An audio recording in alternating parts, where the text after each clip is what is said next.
আসসালামু আলাইকুম রহমতুল্লাহ। ইউটিউব বন্ধুরা কেমন আছেন? আশা করি ভালো আছেন।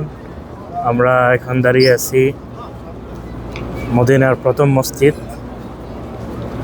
কুবা মসজিদ। কুবা মসজিদের সেই ভিউটা আমি আপনাদেরকে দেখাই বক্তব্য দিতেন বুঝলে, মাশাআল্লাহ অনেক সুন্দর। ক্যামেরা রয়েছে। তো আমাদের সঙ্গে আছেন আমার বড় ভাই মনির ভাই। উনি কিছু বলবেন কুবা মসজিদ সম্পর্কে।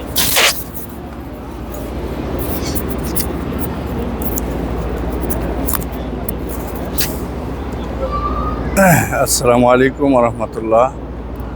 আমরা এখন আছি মদিনার প্রথম মসজিদে কুবাতে, যেখানে বলা হয়েছে হুজুর সাল্লাল্লাহু আলাইহি সাল্লাম বলছেন যে কোনো ব্যক্তি উত্তম রূপে উজু করে মসজিদে কুবাতে এসে খুজুর সহিত 2 রাকাত নামাজ আদায় করবে, আল্লাহ তাআলা তাকে একটা কবুল উমরা হজের সওয়াব দান করবেন। তো আমরা এই আশা নিয়ে আলহামদুলিল্লাহ নামাজ পড়তে আসছি। আল্লাহ তাআলা যেন আমাদের এই আশা কবুল করেন। আমিন। তো আমাদের সাথে আছেন আমাদের প্রিয় বড় ভাই এবং কোরআন মুফতি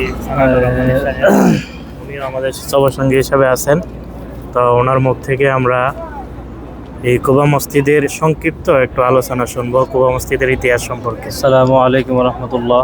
আলহামদুলিল্লাহ, পবিত্র মদিনাতুল মুনাওয়ারার মসজিদ নববী থেকে প্রায় 4-5 কিলোমিটার উত্তর দক্ষিণে ইসলামের ইতিহাসের প্রথম মসজিদুল কুবা। হিজরতের পরে রাসূলুল্লাহ সাল্লাল্লাহু আলাইহি সাল্লাম যখন মক্কা থেকে মদিনায় আসেন, এখানেই হিজরতের প্রথম দিনে নবীজি সাল্লাল্লাহু আলাইহি সাল্লাম নিজে অংশগ্রহণ করে সাহাবাদের সঙ্গে এই মসজিদ নির্মাণ করেছেন। নবুয়ত প্রাপ্তির পরে এটাই নবীজি নিজ হাতে প্রথম মসজিদ নির্মাণ করেছেন। এর আগে কোথাও মসজিদুল হারাম তো ছিলই, নিজ হাতে নবীজি মসজিদ নির্মাণ করেননি। এটা হাদিসের মধ্যে বিস্তারিত বর্ণনা আসছে।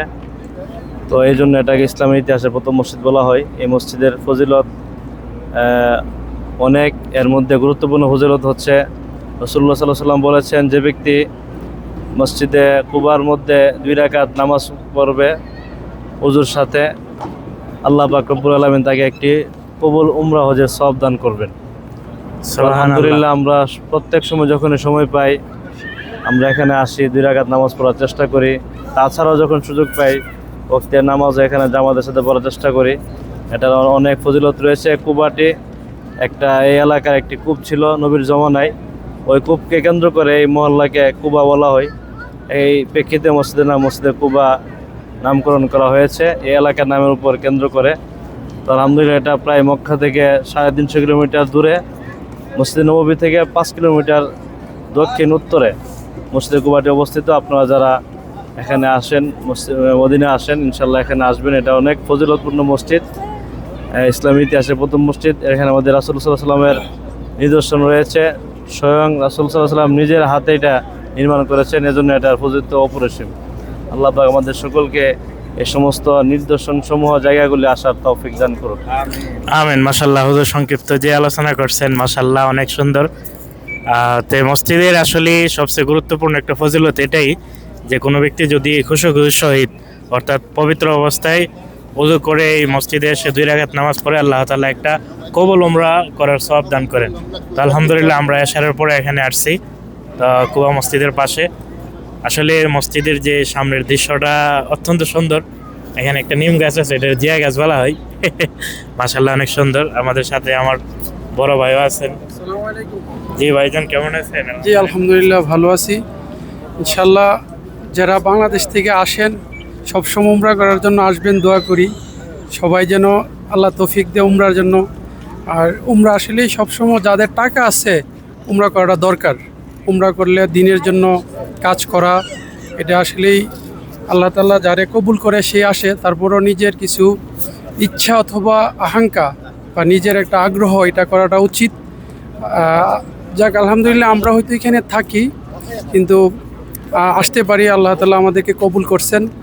যাক, আমি আমাদের দিনী ভাইয়েরা যারা আছেন বাংলাদেশের সবাইকে আমি সালাম এবং দাওয়াত দিই। আপনারা সবাই আসবেন, হ্যাঁ, মক্কা এবং মদিনা আসবেন। সেটা আমি আপনাদের জন্য দোয়া করি। কুবা মসজিদও আমরা আছি এখানে, আমরাও আপনারাও আমাদের জন্য দোয়া করবেন সর্বদাই যেন আমরা এখানে ভালো থাকতে পারি। আসসালামু আলাইকুম ওয়া রাহমাতুল্লাহি ওয়া বারাকাতুহু। অতঃপর আলহামদুলিল্লাহ আমরা কুবা মসজিদের ভিতরে চলে আসলাম। দেখেন কুবা মসজিদের মিম্বর মেহরাবের উপরে দেখেন হাদিসটি লেখা আছে, ক্বালা নবী সাল্লাল্লাহু আলাইহি ওয়াসাল্লাম মান তাতাহহারা ফি বাইতিহি সুম্মা আতা মসজিদাল কুবা ফাসাল্লা রাকাআতাইন কাউমরা। সুবহানাল্লাহ। যে ব্যক্তি পবিত্রতার সাথে ওযু সহকারে 2 রাকাত নামাজ পড়ল, কুবা মসজিদে সে একটি কবুল উমরা হজের সওয়াব পাবে। সুবহানাল্লাহ।